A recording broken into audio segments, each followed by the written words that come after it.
Bonjour. Vous avez un nouveau message. Reçu à 9h. Salut, c'est moi pour ton podcast hebdomadaire. Installe-toi confortablement et c'est parti.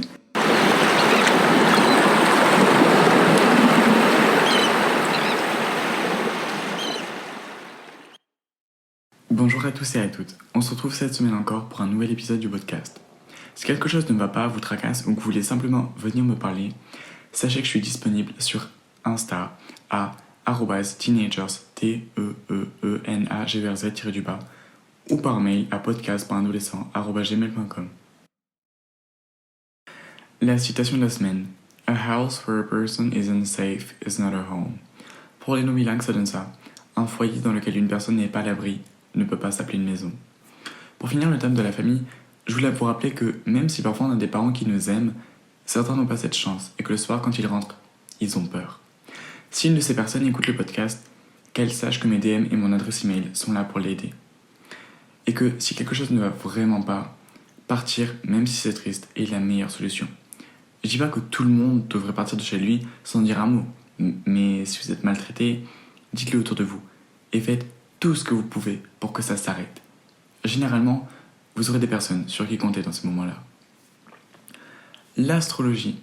Cette semaine dans l'astrologie, on s'intéresse à la famille et aux amis. Bélier. La semaine passée, vous aviez douté de tout ce que l'on avait dit. Malheureusement, cet engrenage infernal persiste et se confirme dans la durée. Au lieu de cogiter tout seul contre des moulins à vent, nous vous recommandons d'éviter de donner du grain à moudre à vos détracteurs. Privés de nouveautés, des derniers n'auront plus l'occasion de cracher leur venin. Le conflit va donc s'enliser et par conséquent s'estomper au fur et à mesure. Ainsi éliminés, toutes les mauvaises ondes répandues sur votre trajet disparaîtront au profit du retour du soleil. Sans peur et sans reproche, vous voilà prêt à passer à affronter des montagnes.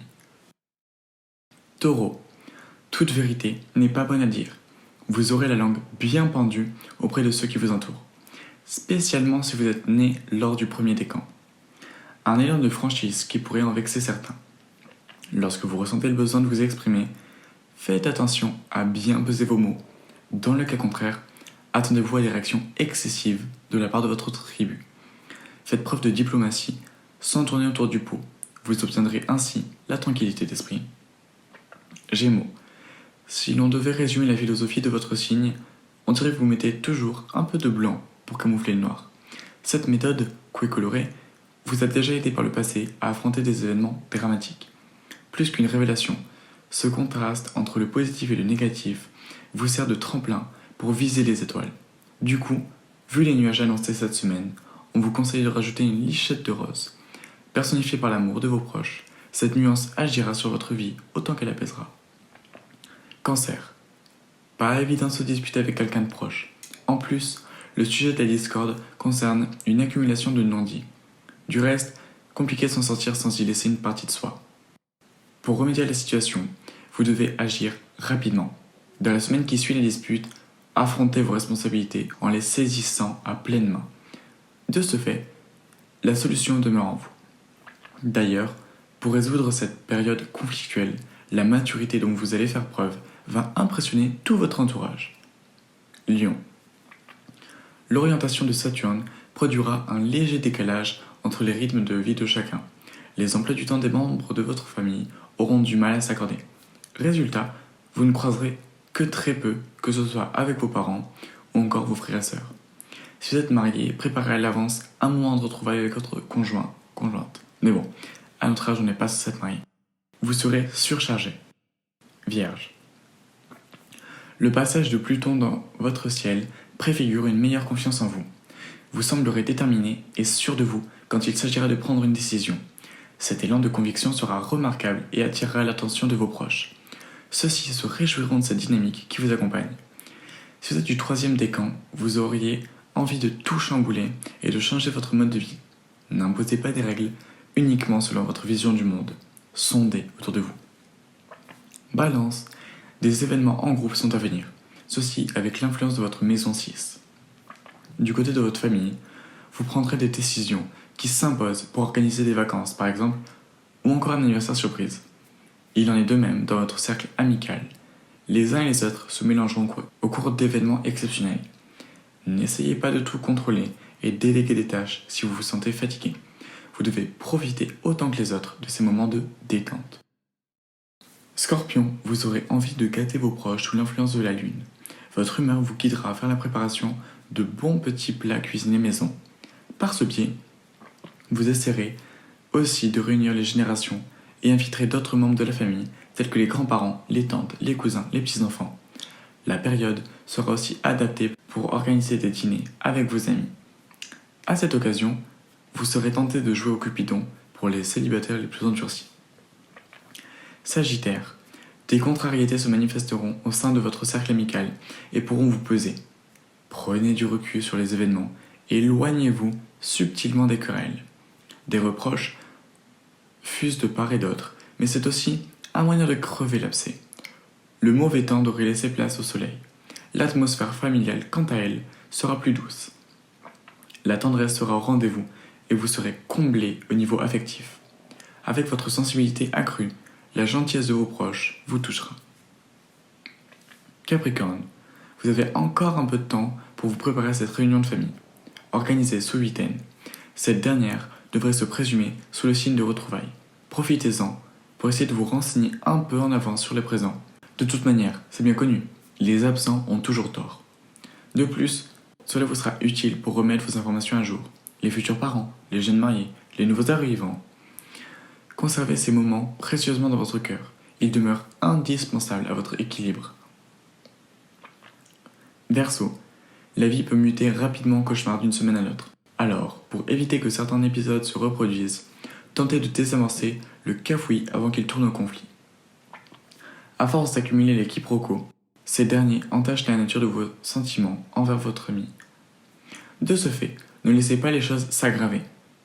Vous avez toujours un moyen pour soulager une situation problématique entre deux personnes qui se respectent. Rien n'est perdu. Concentrez-vous sur ce que vous pouvez accomplir pour qu'ils s'aperçoivent de la profondeur de votre amitié. Poisson, attention, il ne vous reste qu'une semaine avant l'anniversaire de la personne la plus importante de votre famille. Tour à tour, confident des jours pluvieux, partenaire des jours heureux. Il est répandu, présent dans tous les moments, privilégié de votre existence. Alors, réfléchissez bien à ce que vous voulez lui offrir, en ciblant en fonction de ses envies. Après tout, vous le connaissez tellement sur le bout des doigts que vous en devinez ses rêves enfouis. Agitez votre baguette magique et laissez décanter les choses. Encore une fois, s'il n'y a personne que vous connaissez dont l'anniversaire est la semaine prochaine, ne vous en faites pas, ce n'est que de l'astrologie. Donc il faut prendre au sérieux, mais pas trop non plus. On se calme, merci. Maintenant on passe aux affirmations. Je choisis le calme plutôt que le souci et la foi plutôt que la peur. Libet se sabi, super anxietas timor et infide. Je pense que je peux, donc je peux. Puto esse ego possum. Je suis reconnaissant envers toutes les personnes pour qui j'ai de l'importance. Gratus sum non curo deomni populo. Le sujet de la semaine. Cette semaine, on va parler des problèmes de famille. C'est un sujet très vaste, mais je vais essayer de ne pas faire durer l'épisode 100 ans. Selon moi, il y a plusieurs types de problèmes de famille. Il y a les gros problèmes de famille qui ne vont rien changer à votre vie, mais qui éloignent les membres de la famille les uns des autres. Ces problèmes sont souvent là à cause de quelque chose d'assez gros. Et bizarrement, la plupart de ces problèmes ont un rapport avec l'argent. Je ne dis pas que ces problèmes ne sont pas graves, mais parfois, même moi dans ma famille, quand je vois les conflits, je me dis que tout pourrait être plus simple si les gens le voulaient, mais que, apparemment, non. Pendant ces conflits, vous ne pouvez pas faire grand-chose. Croyez-moi, c'est des conflits qui sont tellement ancrés dans le cœur des gens, depuis parfois des générations, qu'il est difficile de les faire partir. Face à ça, ne vous interposez pas. Laissez-les grands, entre guillemets, qui parfois se comportent comme des enfants, s'en occuper, et priez pour que les cousins que vous appréciez ne deviennent pas vos futurs ennemis de famille. Il y a ensuite les problèmes entre les parents. C'est souvent des conflits mineurs, mais des petites embrouilles, etc. Des fois, on en est la cause, mais des fois non. Mais dans tous les cas, ce n'est pas le type de conflit dans lequel on est impliqué. Je ne dis pas qu'il ne faut pas s'en soucier, au contraire, mais ne vous rendez pas malade à cause de ces problèmes. Par contre, ce que vous pouvez faire, c'est de détendre l'atmosphère. Si vous tenez le parti d'un parent, l'autre va hyper mal le prendre. encore plus si les parents sont divorcés. Mais si vous essayez de leur faire comprendre qu'il y a plus grave dans la vie, qu'être en colère c'est néfaste pour la santé, essayez de calmer les conflits existants, mais n'y donnez pas non plus trop d'intérêt. Il y a plus grave dans la vie. Et il y a le dernier type de conflit, les conflits dans lesquels vous apparaissez. Ces conflits peuvent commencer à cause d'une mauvaise note, parce que vous avez mal parlé, parce que vous ne sortez pas assez de votre chambre, parce que vous n'aidez pas assez, parce que vous avez fait mal à votre frère ou à votre sœur, si vous en avez un ou une, parce que vous avez parlé d'argent ou un problème avec de l'argent, parce que vous passez trop de temps sur votre téléphone, parce que vous passez trop de temps dans la salle de bain, parce que vous avez trop d'appareils électroniques, enfin, vous avez compris. Je dis pas que c'est le type de conflit le plus important, mais c'est parfois le plus destructeur. C'est pendant ces disputes que vos parents sortent toute la colère qu'ils ont accumulée à cause de leur boulot et tout le reste. Et c'est pendant ces disputes que vous avez le plus de chances de souffrir. Je vous donne une technique très simple. Je ne vais pas donner de nom, donc voici la technique sans nom. Le principe est que ça rentre d'une oreille et ça sort de l'autre. C'est pendant ces conflits-là que vous battre ne sert à rien. Et comme l'a très bien dit Orelsan, il y a des combats que tu peux pas gagner, surtout quand tu ne payes pas le loyer. Donc, laissez votre cerveau en off et laisse tes oreilles filtrer le contenu. Si tu es triste pendant ces périodes, je te propose de faire des playlists en colère. C'est ce que je fais. Dans mon téléphone, il y a une playlist qui s'appelle Pissed Off. Et quand je suis triste, et comme la tristesse des fois ça a un rapport avec la colère, cette playlist me permet de me détendre et de souffler un peu.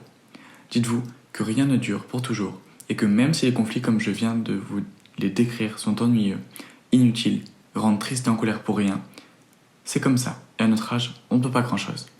Sauf peut-être de laisser les choses se passer et de ne pas intervenir.